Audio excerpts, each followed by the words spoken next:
Hello, everyone, and welcome to Sheridan's International Education Week. Today's webinar is titled A Community-Based Approach to International Student Wellbeing. Before we get started, I would kindly like to convey some housekeeping points. At the bottom left-hand side of your screen, you will see a link to access live closed captioning. If you experience any technical issues, please send a message in the chat box and one of our event organizers will be in touch with you. We will be dedicating time after the speaker's presentation for Q&A, so please feel free to post your questions in the chat box throughout today's session and we will do our best to address them all towards the end. Before we get started, it's important that we acknowledge the land for sustaining us and for providing us with the necessities of life. This territory is covered with the Dish with One Spoon Treaty and the Two Row One Poem Treaty, which emphasize the importance of joint stewardship, peace, and respectful relationships.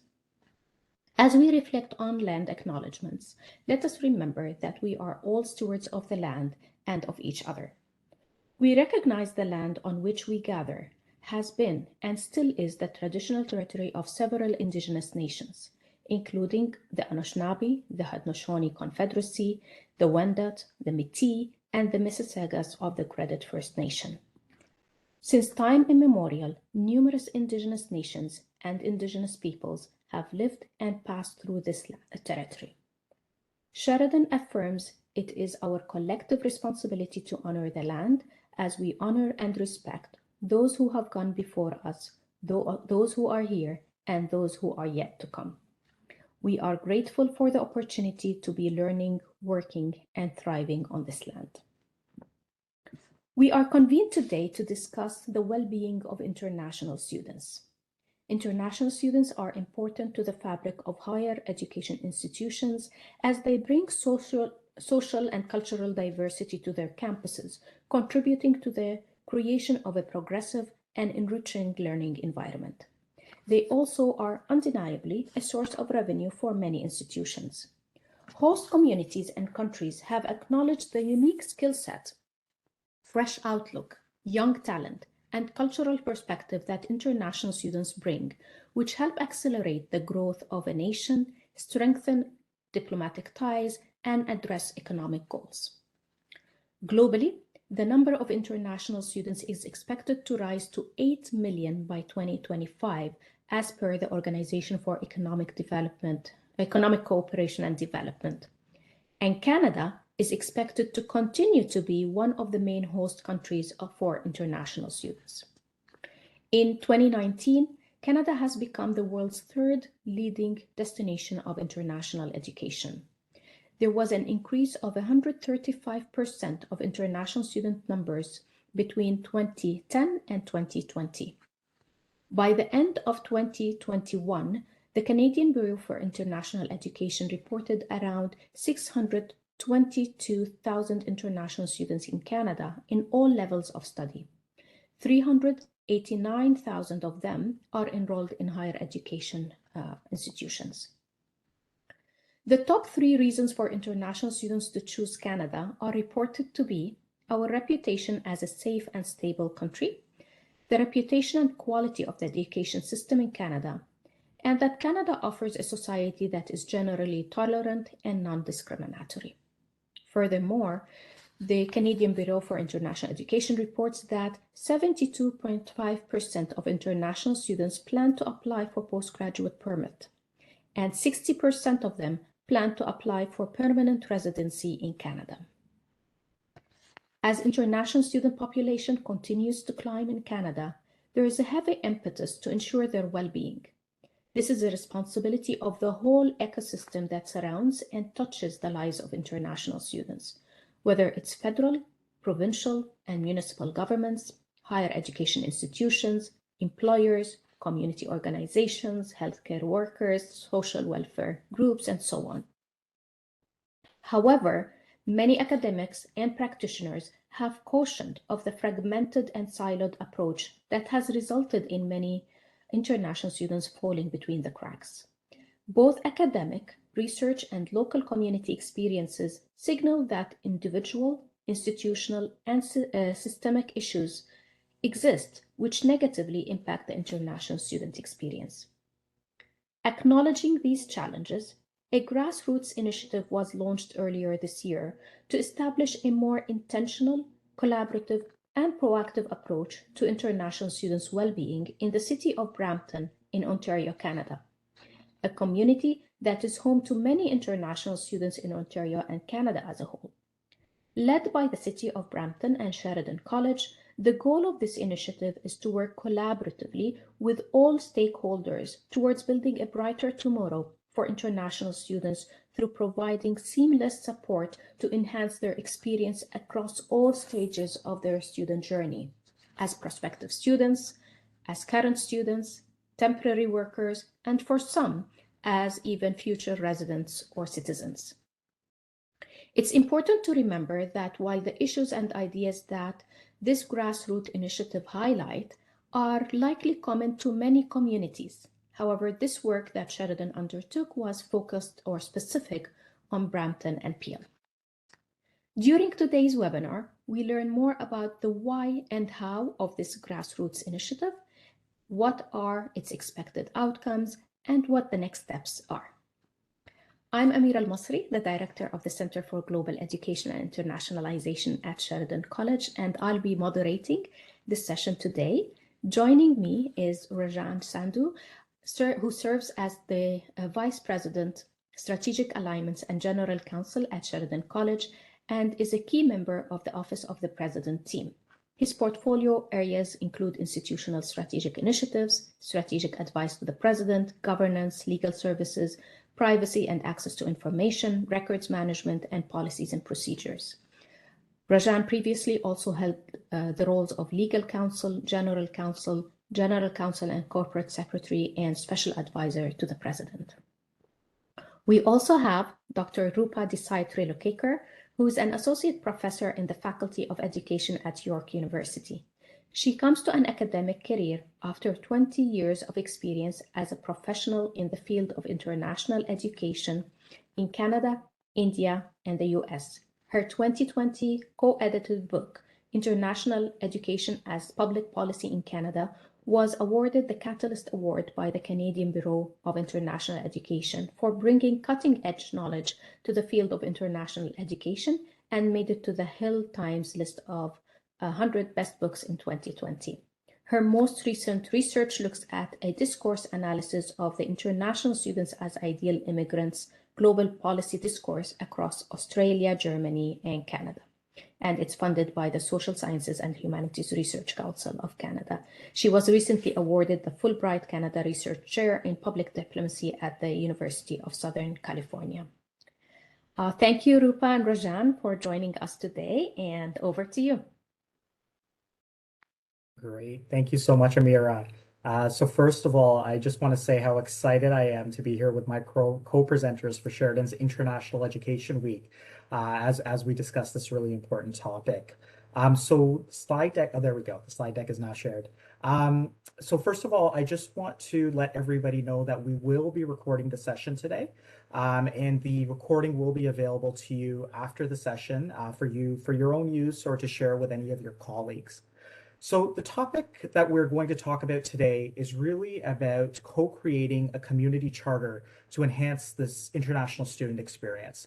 And this has really been a grassroots level work that we have done with the City of Brampton. And I really look forward to talking about some of the work that we embarked on during the course of today. So can we go to the next slide, please?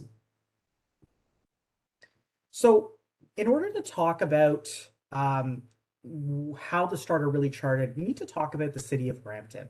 This was an integral partner of ours, municipally, with community organizations, with social service organizations in doing a lot of this work and establishing and drafting the charter.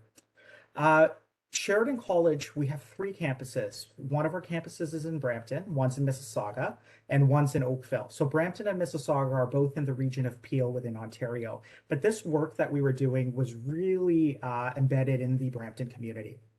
So Brampton is the 9th largest city in Canada and is very vibrant and fast growing. I think one of the things when you're driving through Brampton that you really realize is the cultural diversity. It is one of the communities in Canada with the largest proportion of visible minority or racialized populations. And it's a real young and diverse population. So you have about 234 cultures with over 115 languages being spoken. Since it is such a large city, the one piece you also realize about Brampton and Peel region is there are a lot of cultural supports that these diverse communities bring. So that's why it's often an attractive place for various individuals to call it their home, to work, and a lot of individuals want to be a part of that community. So in Peel region overall, there are 80 post-secondary campuses, and this includes 70 plus private career colleges in Brampton. There's countless students who live in Brampton and attend universities and colleges in both Ontario and Quebec. Oftentimes, these students who make Brampton home but actually study outside of Brampton sometimes make the news because of tragic incidents. Like you may have heard last summer when there was an accident on the 401 where a number of students were actually commuting to Montreal to attend college when they actually lived in Brampton. But again, because of these cultural supports, when we go into community and we have conversations with community and social service organizations, we find that we run into students, not just from Sheridan College, but from all of these 80 post-secondary campuses that are in Peel region and the countless post-secondary institutions outside of Peel region as well. So, there's a lot of students who may not actually even commute to their post-secondary institutions. They may actually study virtually, and this has been easier with the pandemic, with that shift to virtual learning. And with that, we found that some of these institutions are across Canada, yet a lot of these students will call Brampton home because of those cultural supports. So next slide, please. So over the past year, we've seen an increasing number of studies by various organizations. UPNA Health, One Voice Canada, Peel Newcomer Group, and the Auditor General's report by the Auditor General of Ontario. All of these reports had similar themes where they really highlighted the struggles of international learners in Canada. None of these studies will come to a surprise to anyone in the room. I mean, it doesn't matter if you're looking at data and doing a study, or even if you're walking down the street or attending a community event, you often hear a lot of the discourse about the challenges and the struggles that international students are facing. Each of these papers and studies documented different parts of the problem, but they also made suggestions on what can be done and what solutions there are to assist with this issue. I'm sure you feel the same way that we do here at Sheridan. Even if one student is falling through the cracks, that's one too many.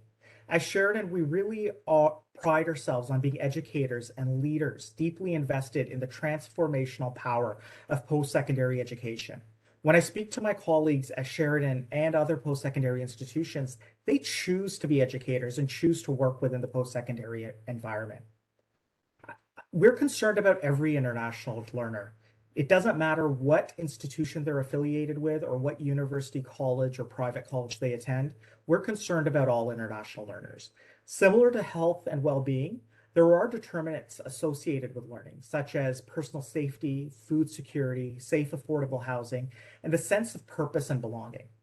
We're horrified to hear that a student anywhere in this country has been exploited, hurt, or is hungry, facing financial insecurity, or has unbearable stress and anxiety. Like all of you here on the call today, we're committed to doing whatever we can to provide support, prevent tragedy, and put people on the track to thriving. We often forget a lot of our students who are coming to Canada, a lot of our international learners, they are future Canadians, they're our future citizens. And it's very important to ensure that the proper social infrastructures are in place in order to ensure that they thrive. Next slide, please. So I spoke about one of the recent tragedies that occurred over the summer, but there's been a lot of media coverage recently that's brought this to the forefront. Even though we've known about this issue for some time in Canada, it's really been over the last few years that we've seen some of this hit the mainstream. You may have seen some of these articles, and you may have heard about the recent Fifth Estate documentary as well, which was really a high-profile piece on this topic that was aired by CBC recently. What's interesting is that each of these documentaries or articles that we see tackle the issue from a different way. They tackle the issue from a different perspective and highlight only one part of the story. We would really like to hear from each of you and really hear from, we really do have done a roundtable in regards to speaking to community organizations, speaking to international students, speaking to our municipal, provincial, and federal leaders to look at holistically at what folks are hearing so that that can inform a lot of the work that we've done in regards to the charter. At this point in time, I'm going to hand it back to Amira because we really want to hear from you as well as you engage on this topic and want to get some feedback from all of you in regards to what you're hearing. So Amira, I'll pass it back to you. Thank you, Rajan. Yes, we would like to definitely hear from you and to get a deeper understanding of the issues that you think are going unaddressed. So we have a Mentimeter poll open for you. You can follow the instructions on the screen. And also there is a link in the chat box that you can access. Click on the link and you will have the Mentimeter poll, and please feel free to share your ideas.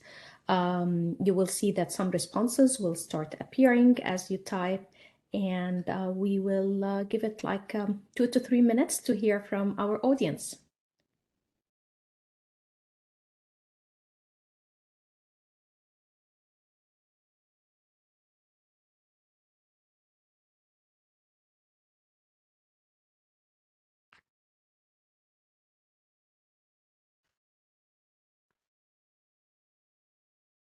So we have a comment about the confusion over work-study permits. The recent change or temporarily lift on the number of hours also pertaining to international students' work off campus. Post-COVID lack of events and in-person and community building, definitely. Lack of institutional inclusion, housing, mental health issues, enrollment balance between in community and community integration. Scams targeting international students, that's a big one for sure. And issue of wages, which goes back to the idea of work study and study permits, and how do we make sure that international students are not taken advantage of. Financial issues and insecurity is definitely one, and I see housing has been repeated more than once as an issue, whether it has to do with overcrowding or lack of appropriate housing. Increased pressure to develop more student supports, fraudulent employers, and I would add maybe agents, as we saw in lots of the media coverage. Transition from online to on-site learning.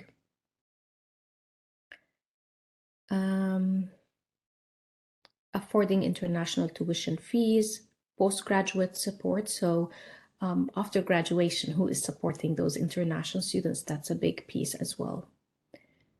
Consultation with higher education institutions regarding PR. That's a big piece as well.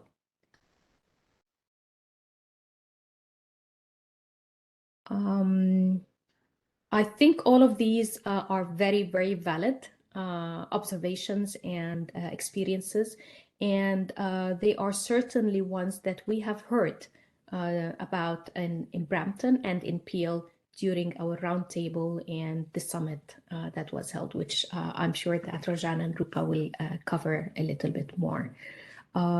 So maybe we'll move it back to Rajan and Roopa. Perfect. Definitely, Amira, a lot of those issues that folks were posting in the Mentimeter, we heard about those not only at the roundtable, but also when we've gone into community and spoken to community organizations. And often some of these community organizations are really focused on one of these issues. So an example I'll give you is in Peel, we met with this organization called the Najuan Support Network, which was really focused on exploitation and helping international students understand and get fair wages. We met with some food banks like Seva Food Bank and others where they've really talked about, and Khalsa Aid was another food bank that we talked about, where they're really focused on food security, food insecurity, and how they're trying to fill that gap. So I think that's really important to really get into community, listen to diverse voices to help inform a lot of the work that we've been doing. So next slide, please. So when this roundtable was initially brought together in the fall of 2022, a group of community leaders were convened jointly by the City of Brampton and Sheridan College to tackle these challenges head on in a grassroots community-driven effort. So as you'll see by the Secretariat, Sheridan really provided that Secretariat support for this roundtable, but the membership at large was very, very diverse across organizations, cultural organizations, all levels of government. And the co-chairs were also really embedded in the City of Brampton and the community and social service organizations. The idea was to engage key stakeholders to share knowledge on the issues, their experiences, the causes of the problems, and some suggested solutions. Some of the people on the list have since moved on to other roles, but it's important that we've continued to engage those organizations, and we've actually engaged much more broadly than this list itself. All of this work was done with a view to planning and hosting a summit that would engage any interested members of the broader community to help us create recommendations that will improve the academic and personal experiences of international post-secondary students living in Brampton. We galvanized people around a clear and simple vision and proposition. Let's turn the tide. Instead of being the source or infamous home for these issues, instead of pointing fingers at each other, let's make Brampton the best practice leader of the international student experience. Next slide, please. So in planning the roundtable's work, we turned to the collective impact model. This is a model that was first published in the Stanford Social Innovation Review for inspiration.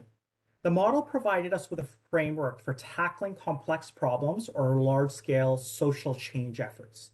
It's based on cross-sector coordination, not the sum of isolated interventions or actions by individual organizations. So as you can see on the slide, there are 5 conditions for success: a common agenda, shared measurement systems, mutually reinforcing activities, continuous communication, and backbone support organizations. As we were engaging in these conversations, we really realized that even if an international student is attending a post-secondary institution, they will cross paths with a lot of other organizations and leaders within Peel region or within Brampton overall. These international students aren't just Sheridan students, they're actually members of the communities that they're living in. So it doesn't matter if they're injured and they're going to a hospital, or if they're going to a social service organization to be connected to a specific resource. Lots of different folks across these organizations and across levels of government engage with students and assist them in various ways. All of us interact with international students, and we need to start seeing them as future Canadians and seeing them as future citizens. We need to involve them in their future home community from the outset. We really talked about the student experience being managed as a holistic journey, from the decision to study in Canada to support during their formal studies and throughout the students' transition into the labor market and permanent residency or citizenship. We really decided on the fact that all key stakeholders each need to give 100%. Coordination and collaboration is needed to maximize resources, to fill gaps, and to recalibrate and say, oh, hang on a second, now there's another gap that we didn't recognize before, and to fill that gap as well. We recognize that regulation alone rarely works, and that we're all part of the problem, so we all need to be part of the solution. And that's what really brought us through to this collective impact model.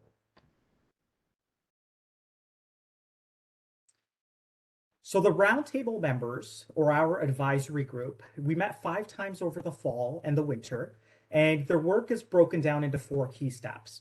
In step 1, we asked all of the roundtable members to talk about why they wanted to contribute to this effort and their vision of success. We did this both at a personal and an organizational or institutional level.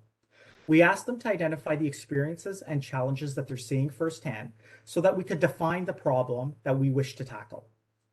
In step 2, we conducted a very thorough literature review that examined what is already known about the topic, and this was led by Dr. Amira Masri, who you've all met during this webinar. It reviewed 129 published works that discuss the lived experiences of international students and what has already been proposed to address the challenges that they're facing during 3 key stages. First, before they arrive in Canada, then during their post-secondary studies, and then throughout their transition into the Canadian labor market. The study confirmed that there are 80 post-secondary campuses in Peel Region, over 70 of them being private colleges, and there's very little data about the enrollment or student supports of the private colleges.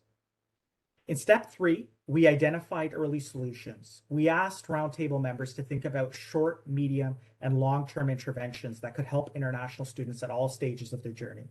Specifically, we asked, what could community agencies do to help? What are the government policy solutions? What are solutions that could be provided by post-secondary institutions? That work yielded 150 suggestions, which were bucketed into overarching themes. And I also want to make the point that some of the discussion actually even led to some short-term solutions that were implemented immediately. Finally, we turned those high-level themes into topics and discussion streams for our 2-day summit. Our 2-day summit was held this summer at our Davis campus in Brampton, and it was open to anyone in the community who touches the lives of international students or who is interested in this topic. While it was an in-person event to foster the collaborative cross-community connections that needed to take place, our keynotes and panel discussions were live streamed. We also held concurrent breakout sessions to allow participants to refine recommendations and solutions raised by panelists, and also for organic conversation. We recapped the work done by the roundtable. We had inspiring keynotes by international students who shared their experiences.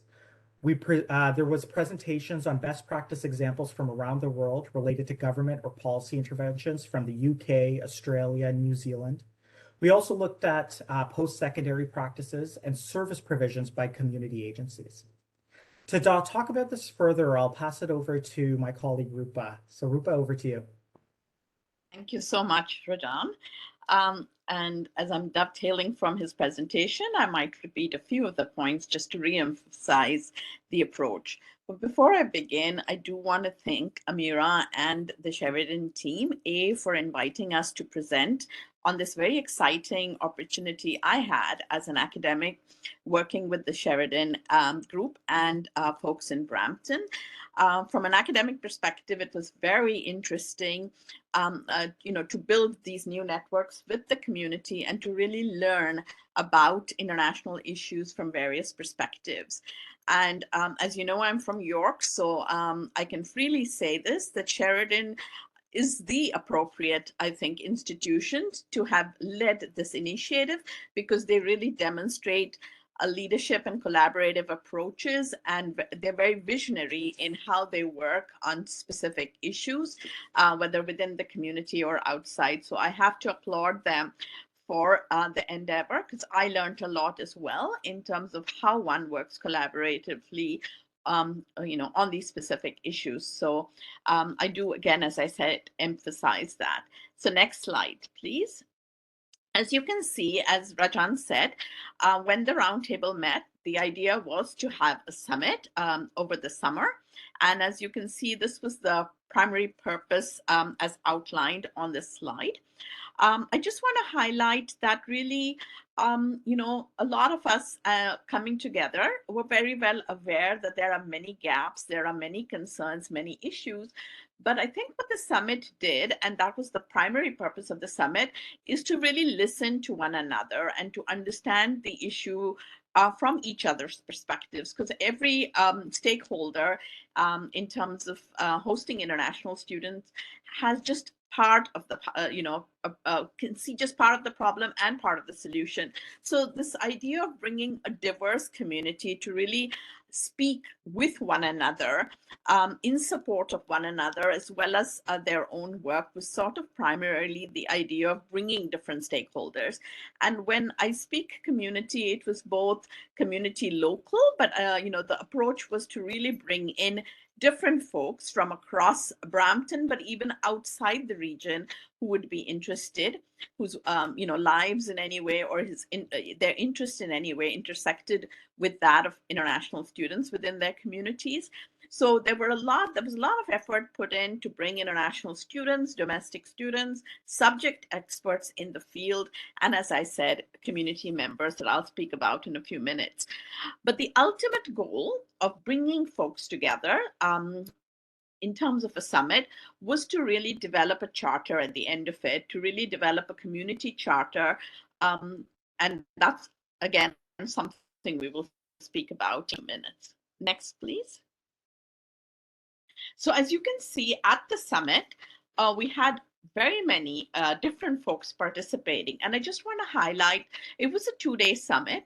The first day we sort of focused a little bit more, emanating from discussions at the roundtables, but as well as, bringing folks together in various ways to discuss very openly issues, challenges faced by international students, and again, how these were looked at from different perspectives.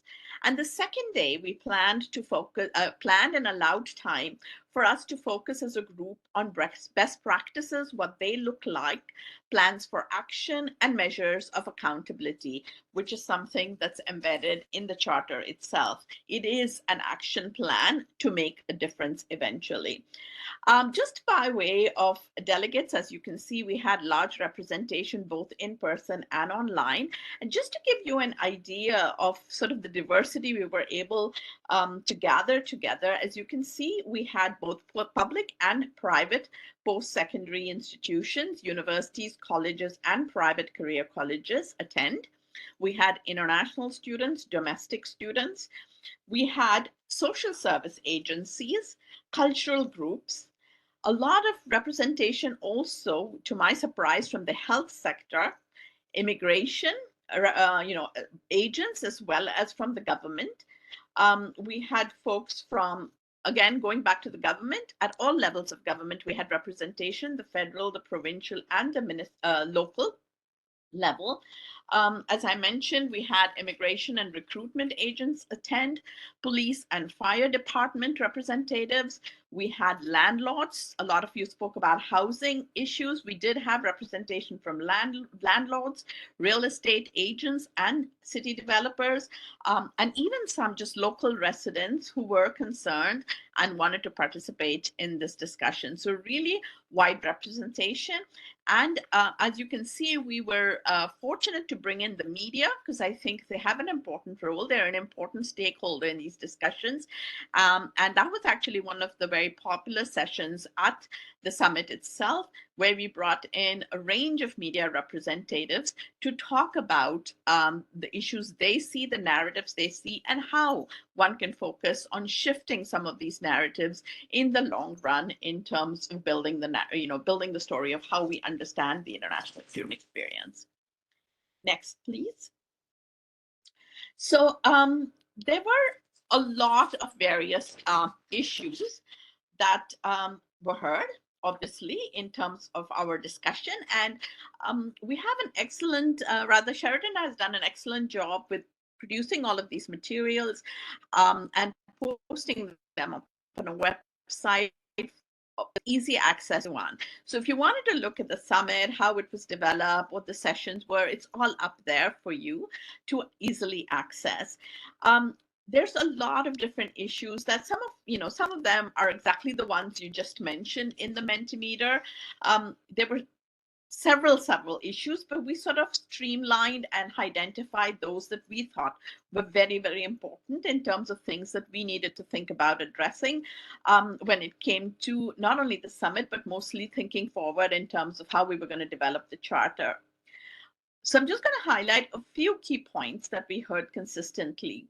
We heard about false expectations a whole lot, where folks talked about how students were ill-prepared, had inaccurate information before arrival, were given wrong information often, and that created a challenge from the very start of their experience. Another strong theme that emerged consistently is that we need to recognize that international students have unique challenges. They have specific financial stresses and pressures which we again need to recognize, along with the fact that they come here with a lot of pressure, familial expectation, and that adds to all of these stresses as well. There isn't sufficient attention given or even recognition that these are unique and specific problems when it comes to international students. We also heard that international students, and we've spoken about this at various junctures, that they are not a monolithic group.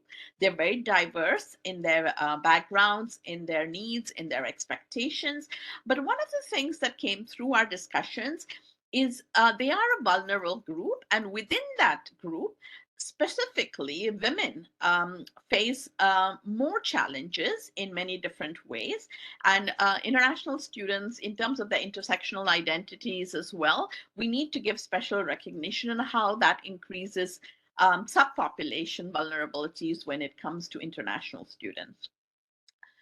Another point that was raised, again, that also links with some of the issues you raised in the Mentimeter, is we heard a lot about the harmful racism, stereotypical behaviors towards international students, the vulnerability in terms of exploitation that international students face, both the academic and employment sector, and within the community in the housing sector as well, and the issues because international students are not sure how they navigate such issues or within the system. What kinds of supports do they have? There's extreme sense of isolation and obvious hesitation on the part of international students to take any kind of step to protect themselves. And one of the things that was discussed is to compound all of this, the fact that there aren't culturally appropriate services always available for international students, it makes these issues even harder for them to face and experience. I guess in terms of just closing, we did recognize that there were many gaps, and really everybody had part of the problem and part of the solution as an understanding, and we needed to move forward from there in terms of bringing in a collective effort in resolving some of these issues. And think about, as Rajan mentioned, always keeping in mind the holistic experience of starting from where they started to where you move in terms of, if there are students applying for PR, attempting to get jobs, etc. So really thinking about the full cycle of their experiences. Next, please. One of the things we did was really ask for surveys to be filled out prior to their attendance at the summit. So participants filled out a brief questionnaire, and then we surveyed them again after the summit. And what we did find, and we were excited to find, is that a lot of people said that they knew some of these issues, but they really understood the complexity and the complex nature of these issues and the very challenges that international students are facing. The other issue that came about is that a lot of folks felt that they really had a higher level of awareness of the kind of work that's already done within the community. They weren't aware of the kinds of supports available, the kinds of organizations involved in providing these services. Going back to this idea that each of us had some piece of the solution, but we weren't aware of where those solutions lie or how each organization was contributing. A lot of folks spoke about at the end of the summit that they had new ideas for partnership. They had begun collaborating across sectors to build new connections. So that was very exciting for us to hear about. And finally, a lot of them affirmed that, yes, they would like to see the charter, even though prior to the summit, a lot of them questioned how this was going to actually function. We did find that overall, most of the attendees were showing confirmation and affirmation about the utility of having a community charter. So next, please. So this is where we moved to the drafting process. After the summit, we looked at, the next step, which was always a part and parcel of what the roundtable had envisioned, was building a community charter for Brampton on international students. Next, please. So what did we do? We looked at about 75 pages of summit notes. We had excellent students and staff at Sheridan who took detailed notes during those 2 days. We organized those notes thematically, which helped us build the shell of this particular charter. We also reviewed several charters that are out there, several of them related to international students. So I'm just giving you an idea of the ones we did consider. We looked at the CBIE Code of Ethical Practices. We looked at Manitoba International Education Act. We looked at the Scarborough Charter on anti-Black racism in Canadian higher education. We looked at the Okanagan Charter for health promoting universities and colleges. We looked at Colleges and Institutes Canada, Indigenous Education Protocol. We looked at Ontario for All, Anti-Poverty Community Charter. And then we looked specifically at the charters developed in the UK, Australia, and New Zealand for the protection of international students. So again, as I said, several times we looked at some charters that were focused on international student protection and others that were community focused to see how best we could approach this as a community effort. And of course, in the future, besides the charter, there was discussion on how, as a group, there could be an effort put into training organizations who are part of this charter, and also in terms of developing specific policy papers to advocate for specific issues. So that would be separate from the charter. Thank you. Next, please. So a little bit about the charter. It really is focused as an action plan to make a difference, to change the social context.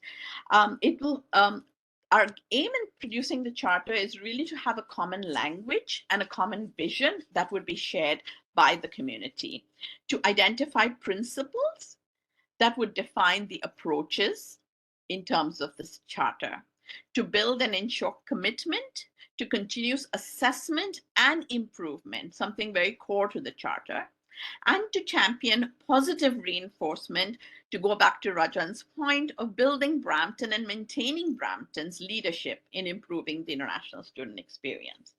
So as you can see, we learned several lessons that informed our overall approach to the charter. Definitely values and priorities, and really thinking about the interest in sustaining, supporting, protecting international students in terms of their overall health, well-being, and inclusion in our communities. So a very broad and focused approach to understanding what we mean by the international student experience. Next was providing support in terms of really keeping issues that at various stages of the international student experience. So really keeping how the macro issues of immigration eventually connect with very micro level issues in terms of the challenges students face. So keeping that level of support which interconnects all of these issues. The third component, very keen and very important, is listening. If we are to identify and understand these issues, the idea of providing opportunities for students, international students, to have their voices heard, but also are listening to those experiences and addressing those problems because they can shift over time. The next point that we looked at is really thinking more broadly about inclusion of international students in our community. To go back to this idea of their focusing on their health, well-being, and inclusion, is really how do we include international students and how do we help support their feelings of inclusions within their communities. Often we have equity, diversity, inclusion initiatives, but we often do not incorporate international students as part and parcel of those initiatives.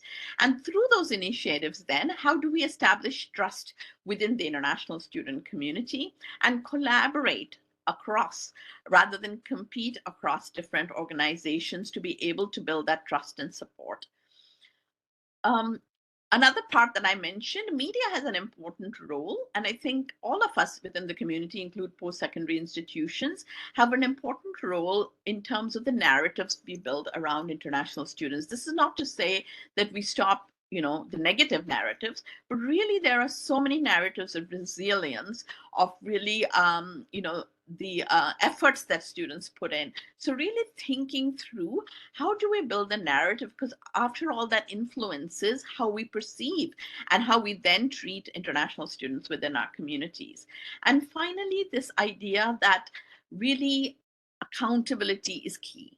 We've got to hold each other accountable, to regulate, to train, to monitor, so that we hold ourselves to these very principles that we are establishing. Next, please. So what I would like to say is, after having reviewed so many different charters and being involved in developing this charter within the community, I have to say that this is a very unique initiative. It's unique because, unlike other charters, most charters on international students everywhere in the world are usually government established. They're top-down in approach. This is one charter that's unique because it's grassroots, it's community-focused. As Rajan has emphasized, it's a collective impact model approach that has been taken, whereas most others are very focused on just the post-secondary sector, not recognizing the role of the broader community. It's also bold because it openly recognizes that education-immigration nexus influences policy, relationships, and behaviors of various community actors, including international students themselves. It's focused on advocacy, is focused on making change in structures and systems. And it really is a roadmap and a collective action plan. There is regulation, but it's really about collectively monitoring patterns of behavior. We also want to make sure that the charter is valid over different changing context. We know that trends in international students shift and change. We know geopolitical issues bring in new challenges.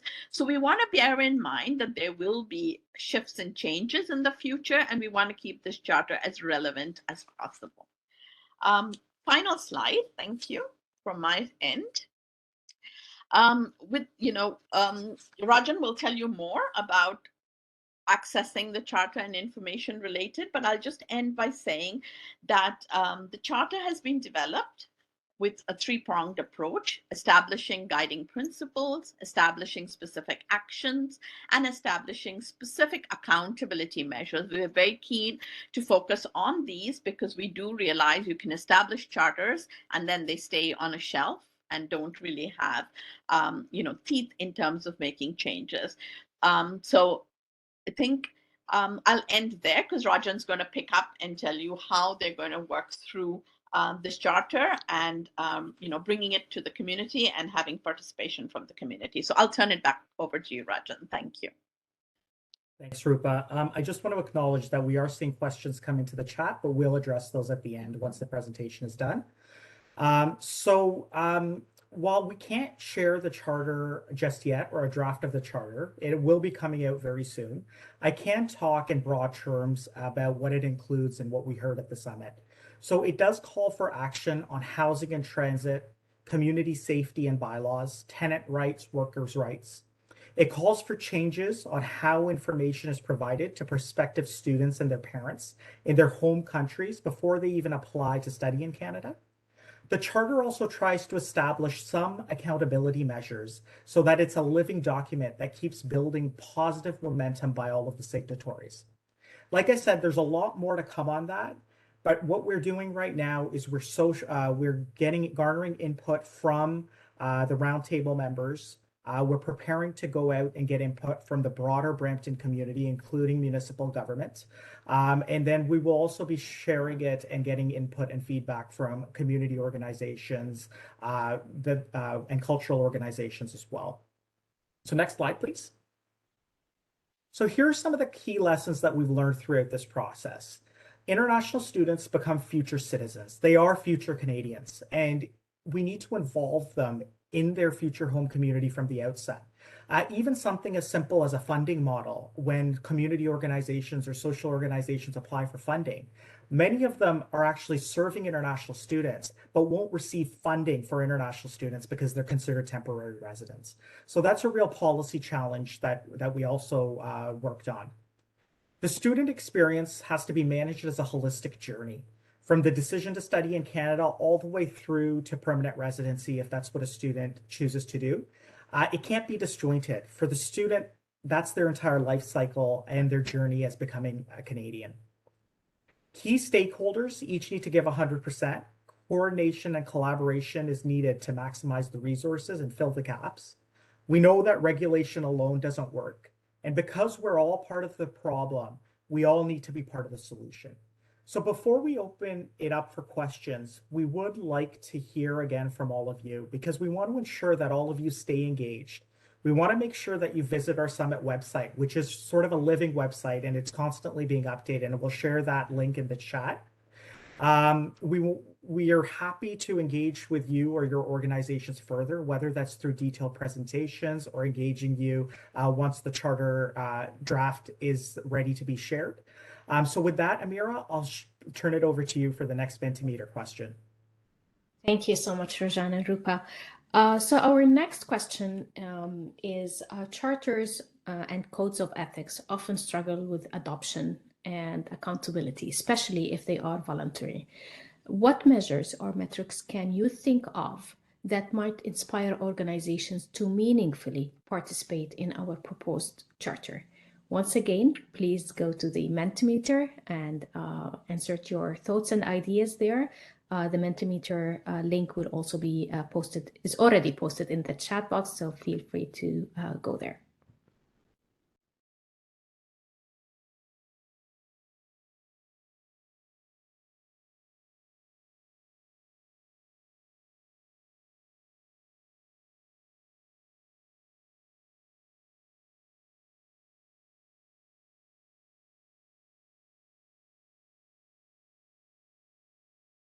We see consultation as a big piece here. Definitely, we need to have ownership and buy-in from all stakeholders.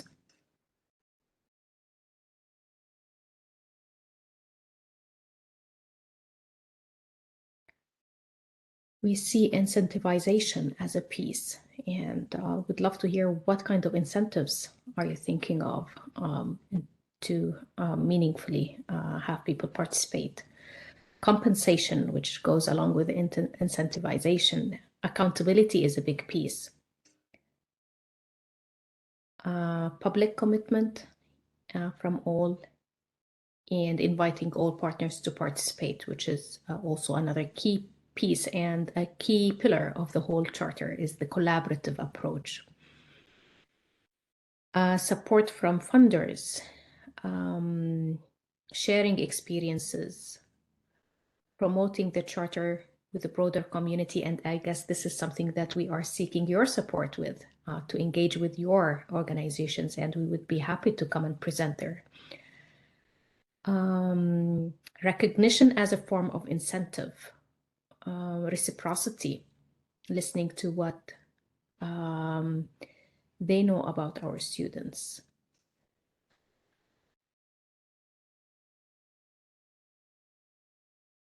Funding is also seems to be a big piece there. Personal contracts with a team of international students to share their mutual experiences. So sharing of experiences with students within each organization. Promotion of the charter is another key theme that is emerging there.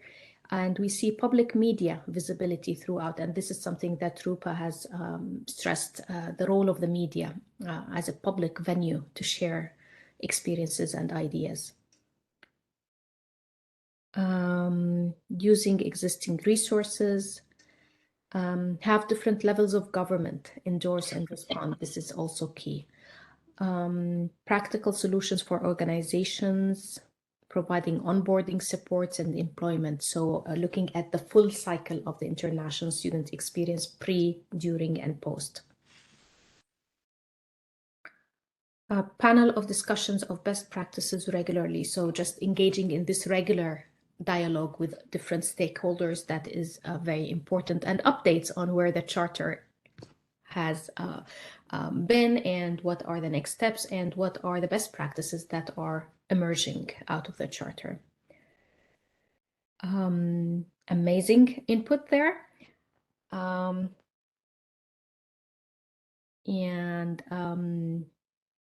Thank you so much for your input and for your participation in our Mentimeter. I see institutionalization is also a key, making sure that it's not just rhetoric. This rhetoric is transferred into institutionalized policies, procedures, and accountability measures. Thank you for everyone who participated and provided feedback. Very important. And this is a very important dialogue that needs to go on with each other. And I hope that it would inform the final drafts of the charter. Please stay tuned, as Rajan mentioned, and check our website for more on the activities that took place, but also on the charter as it emerges. And now we will open it for questions from our audience, and we have already received some. So maybe I'll start with some of the questions that we have, and please feel free to keep them coming. So the first question is for Rajan. You mentioned some short-term solutions that were implemented, and one of our audience members wanted to learn more about those short-term solutions. For sure, Amira. So the short-term solutions implemented were really filling some of the gaps. It was developing a community of practice in order to connect folks to resources. We realized that there were various community organizations specializing in different things, but they had actually never spoken to each other. So it was ensuring that if an individual or an international student comes to one organization for one service, they're easily connected to another service. And that building that community of practice was really, really important. The other piece for us as an institution, such as Sheridan, was the fact that we realized some of our students were going to community organizations for certain supports that we had in-house for our students. So it was also referring them back and making community organizations and social service organizations aware of what we have on campus. For example, housing supports, mental health resources, language-specific mental health resources, culturally specific counseling, all of those different pieces. And really building that community of practice and network helped sort of close some of that gap. Another example I can also give about not necessarily a solution, but it was a short-term action item, is the fire chief in the city of Brampton was one of our co-chairs for the roundtable. And there was an identification of a community in Brampton where there was not bylaw enforcement, but there were also fire safety concerns. So one of the action items that took place was door-to-door knocking by members of the Sheridan community, members of the City of Brampton, and other community organizations to make folks aware about fire safety, about the need for fire detectors, carbon monoxide detectors, etc. So that's an example of a very immediate action item that was also taken. And again, that community of practice has really just continued to build as time has progressed on this initiative. Thank you, Rajan. And maybe we move to another question that asked about the representation of local religious communities and whether they were available in the summit, because religious identity can be very important for international students. For sure. So Roopa, why don't I start out and I'll pass this one over to you after. If we can actually go to slide 17, if we can pull the slide deck back up, that would help answer this question. And the reason, sorry, I'll just wait for it. So there were religious communities involved, or organizations. I think it's important to understand that this is very Brampton focused. And so when you think about the demographics of Brampton, about 52% of Brampton identifies as South Asian, 13% identifies as Black. And there are obviously other communities as well. I just don't have the statistics in front of me right at this moment. But in regards to religious identity, about 25% of Brampton identifies as Sikh, 18% identifies as Hindu, 9% identifies as Muslim, 35% identifies as Christian, and 17% as Catholic. So as you can see, it's very, very diverse. In regards to representation for communities, we engaged religious organizations and communities not only at the roundtable or at the summit, but also through our work of going into community and engaging directly with those organizations. An example I can give you is, for example, a Sikh Gurdwara that's got free meals. We found that there are a lot of international students who would rely on that service to have a daily meal. And so it was really important for us to engage with those organizations. The reason I asked you to pull up this slide is if you look at the bottom right, you'll see Dr. Jaspreet Ball. She was at the summit as a representative of the World Sikh Organization. However, she also works as a chair at Centennial College. So what we also started finding is we were purposely going out and reaching out to these community organizations and these religious groups, but it was organically happening as well. I can give you my example as well. So my family identifies as Sikh. So I was affiliated and connected with various Sikh religious organizations in the Brampton community. And what we started finding with a lot of the folks that were working in positions, whether that's at an educational institution, a hospital, a community organization, is they also had a personal affiliation somewhere as well. So some of that connection with those religious communities and religious organizations also happened organically as well. At the top left of the screen, you'll see Gurpreet Malhotra. So he's the CEO of Indus Community Services, which is a community and social service agency that specifically provides supports to the South Asian community in Brampton. And so again, they were very, very involved in helping us craft some of the work. And just another shout out to the person in the center at the bottom row. That's the chief, the fire chief of the City of Brampton. So I mentioned that individual before, and it often helps to put a face to the name. And Roopa, I'll hand it to you if you've got anything to add. Not really, but I would just like to make one point. As mentioned, this was very Brampton focused. So we did find the Gurudwaras taking a very proactive stance in terms of support. And other community members were very surprised at the amount of goodwill and resources that were available for international students. One of the things that struck me was the challenges some of these organizations had working with the post-secondary sector, because often they had resources, they had funding, they had, for example, food availability, but they had challenges linking with post-secondary institutions in making those available to their international students. So I think from my perspective, openness on the part of post-secondary institutions, such as Sheridan does that already, but not all post-secondary institutions are very open. Just working with community organizations that have these excellent resources, because they really are looking to build those inroads and work with students. And what I found that interesting was that they had particular challenges with really connecting and making those services available for international students. But definitely the Gurudwaras that we connected with were very proactive and had tons of support available for international students. Thank you, Roopa and Rajan. We have another question, and it states, have you looked at the difficult but real issue of the objective limits of a community to welcome, serve, and integrate new international students into a specific community, into their community? So it's a question of capacity and how we can go beyond. And, once we go beyond the capacity limit, then problems would arise. So I guess the question is, have we looked into that in the charter, and what are the thoughts about that? So Roopa, Rajan, whoever. Can you just repeat the question again? Sure. Have you looked at the difficult but real issue of the objective limits of the community to welcome, serve, and integrate new international students into a specific community? So it's a question of the capacity. And once we go beyond that capacity, then problems might actually arise. So I can speak to it from the community perspective, and then Roopa, maybe you can tackle how that work's been done in the charter specifically.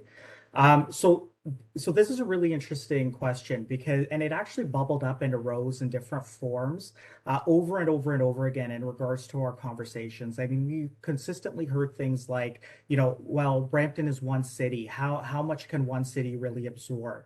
And what are the initiatives that the city is doing or the province is doing to help us absorb international students if they're choosing to make Brampton home? And I think this question really gets to the crux of it. There are a lot of challenges. I mean, it's a really big question. So there are a lot of challenges in overall assessing the capacity of the community per se, because are we looking at it from a housing perspective? Yes, we've done a lot of work on the housing front. If we're looking at it from a social service perspective, we've done a lot of work on that front too. But then the question arises, well, are we looking at employment or the job opportunities available to those individuals? Are we looking at affordability? I mean, those are macro questions that haven't necessarily been addressed, but there's work being done to look at that. So I mean, from a community-based perspective, I think that's what we've sort of been hearing. And then Roopa, I'll let you talk to the charter perspective. So I'll just raise a few issues. I mean, I came on board much later when the summit was being organized, so I am not privy to some of these conversations that Rajan is speaking about.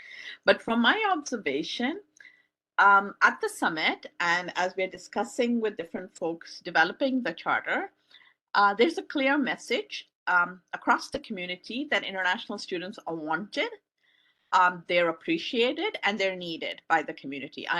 Even though, and that doesn't mean that there aren't challenges, but what I heard very clearly is a clear message from government representatives locally all the way to the local residents saying, we want international students here. We value their participation in our community. I did not hear about the fact that there isn't scope or room, but definitely the question of exploitation and reputation came through very clearly, saying there's a need, there's an interest in hosting, but we have to do it correctly, and we have to address the exploitative issues in terms of recruitment, in terms of housing, in terms of immigration, in terms of employment. And I think, therefore, the approach that this group is taking in terms of working with the city planners, with community members, with people who are thinking about housing, who are thinking about labor market shortages within the community, etc., bringing them part and parcel of the conversation, hopefully will more directly address some of the capacity issues that you speak about. But from my personal experience, the message I heard very clearly was that there was scope and need and a welcoming response from the community to host international students. However, challenges needed to be tackled. Thank you so much, Roopa and Rajan. And another question is about the role of the government and what the government would be willing to implement in terms of processes and policies to support this holistic approach to international students.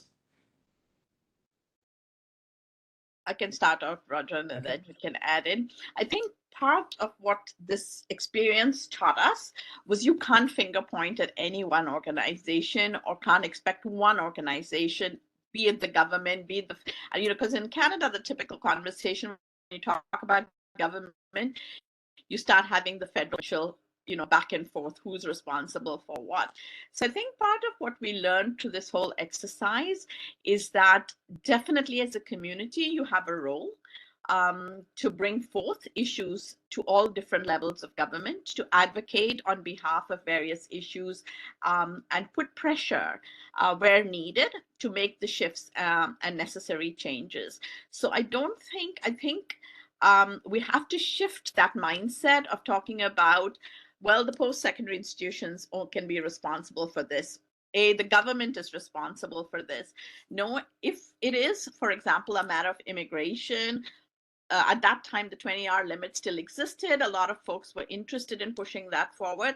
Then the question becomes, as a community, how can we advocate? What measures can we provide? What data can we provide? How can we make that shift within the government happen? So I think, again, I would go back to this idea of a collective impact model approach. It has to help shift our thinking on how to make change happen without holding any one person, one organization responsible. I hope I'm making sense. A little idealistic, but it is a way to move forward, I think. Others will never stop finger pointing, and there will never be change made, according to me anyway. Rajan, please. For sure, no problem.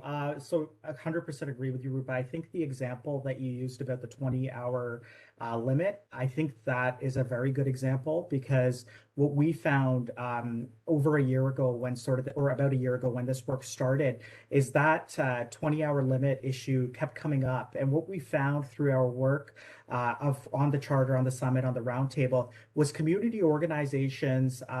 So there's one organization called the International Students Association, along with some of the community organizations, actually banded together to collectively advocate the government and get their position known. And when members of the federal government were invited on a panel at the summit, that issue was raised, and they actually had one-on-one conversations afterwards, and there were follow-up meetings after the fact with many of those representatives as well. And so I think really realizing that, okay, it's not up to one organization to do the advocacy in isolation. If we can collectively band together and advocate together, or at least get our position known to those who are in decision-making capacities at the government level, at the policy-making level, then that'll help further progress along with this. Thank you so much. I guess the main key is the collaborative approach. It's not one entity that can make a difference. It's the holistic and collaborative approach that we need. A question that we have is about culturally appropriate support systems and whether they do actually exist for international students or not. And so the speaker was an international, or the person who asked the question was an international student themselves. So the question is, their experience said that they did not have that, and they wonder whether it is there now. So let me start by talking about the Sheridan experience first, because we can take accountability for that as Sheridan employees. So at Sheridan, for our international students, we do have language-specific, culturally appropriate supports, whether that's mental health counseling, whether that's student advising. So we have medical staff that identify with certain groups. So I think that's really important. If we broaden that to the Brampton community specifically, we have seen that availability across community organizations and social service organizations. The one key piece, though, is a lot of those supports do target the communities that are present in Brampton. So I won't say that, for every language or for every community that support does exist. I'm talking about the Brampton example specifically.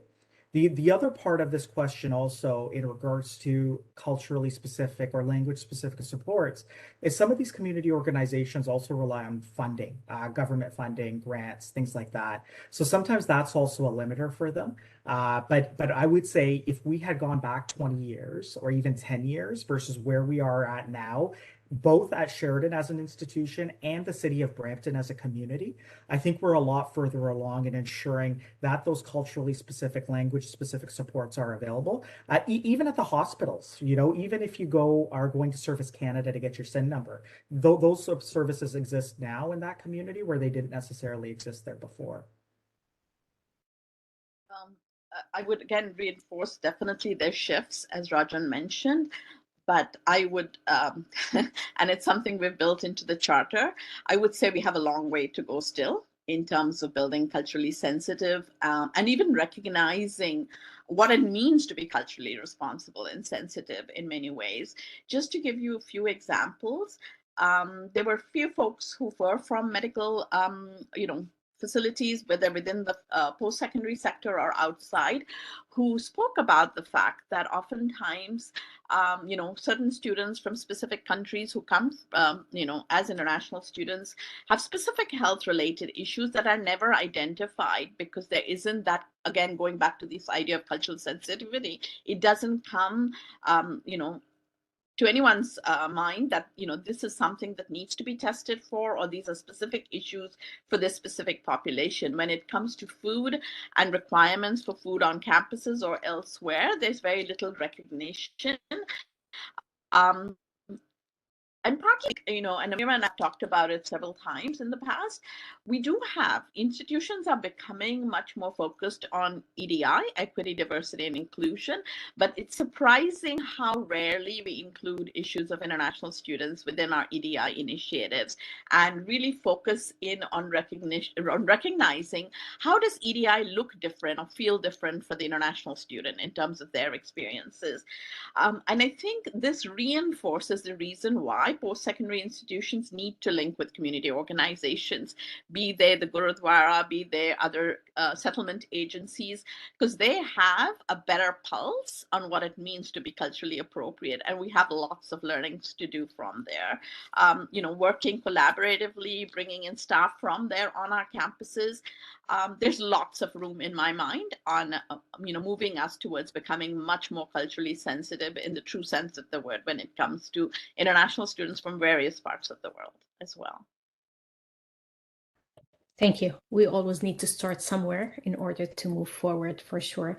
It's not a question, but it was a comment from one of the attendees about creating a list of existing resources for international students in Brampton, so that as faculty members, staff members, community member, can always, if they want to support an international student, not sure how to do that, maybe some kind of an inventory that would include the support services that are available.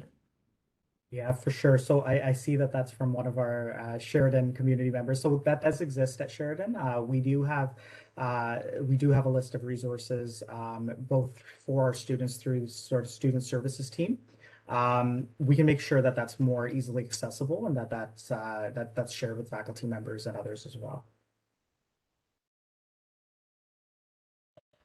Thank you. I guess this would be the last question given the time limit, but we can always engage in discussions offline. The question is that, oh, sorry, Roopa, go ahead. I was just going to add one quick thing, is that the charter actually has a clause where organizations will share their best practices and some will be highlighted in terms of best practices. So there is this idea to build eventually this resource of available resources and best practice models as well. Sorry to interrupt. No, thank you. That's a great addition. Thank you so much. So our last question is that the ideation, the development, the implementation of the preliminary drafts appear to be an intricate and complex process, yet a collaborative approach to the establishment of the charter. And the question is, can you speak to the experience of finalizing the charter? How do you anticipate the community stakeholders and frontline workers who work with international students to engage with the charter and bring it to life? Roopa, would you like to go first? I'll let you take this up because you have left you guys off. Sounds good. So we do have a engagement plan that we're just on the cusp of rolling out now.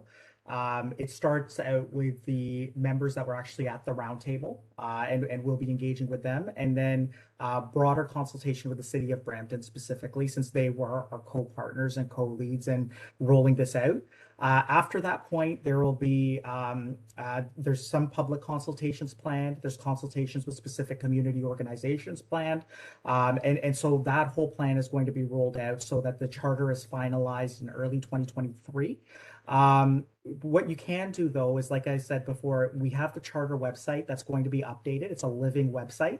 It's updated on a consistent basis, and we'll keep you apprised of the process. When there are sort of those public consultations or consultations with certain community organizations. Those will be on that website as well. And also, if you want to contact or engage with us directly, there's contact information about the roundtable group, about the Secretariat, and those of us that have worked most directly with this.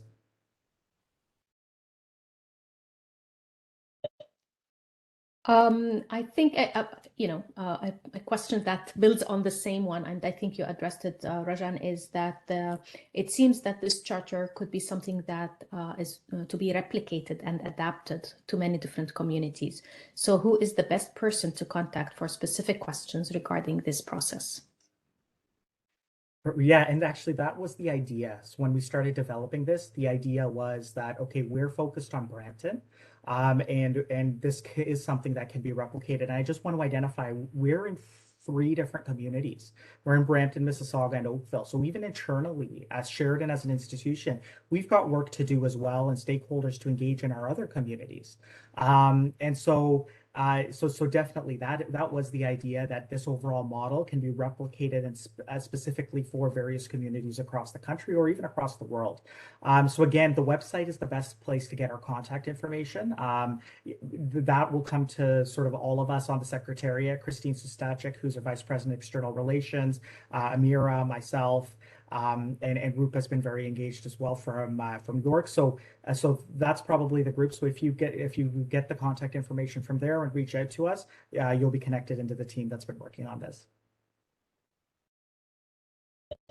Wonderful, thank you. And I guess we had another question, which is how to become a partner, which I think you have answered already, Rajan. Check the website, and maybe I'll ask the team to copy and paste the website link into the chat box again for our audience to have access to it. Roopa, go ahead. I just wanted to add 2 quick things that just came to mind a little later. Going back to Rajan's point, we've had lots of interest from even community organizations and other groups nationally that want to know more about this process and the charter. And as Rajan said, either you can connect with Norman, who's, I think the details might be up there, but definitely Christine. And I know that the Sheridan team is more than willing to present or even workshop the charter in various communities. So I just wanted to highlight that there is that process in place. And if I'm not mistaken, there are some community organizations within Peel that the Sheridan group is going to be workshopping this particular charter and this whole process with. And I just had to make one final point in terms of going back to culturally responsible.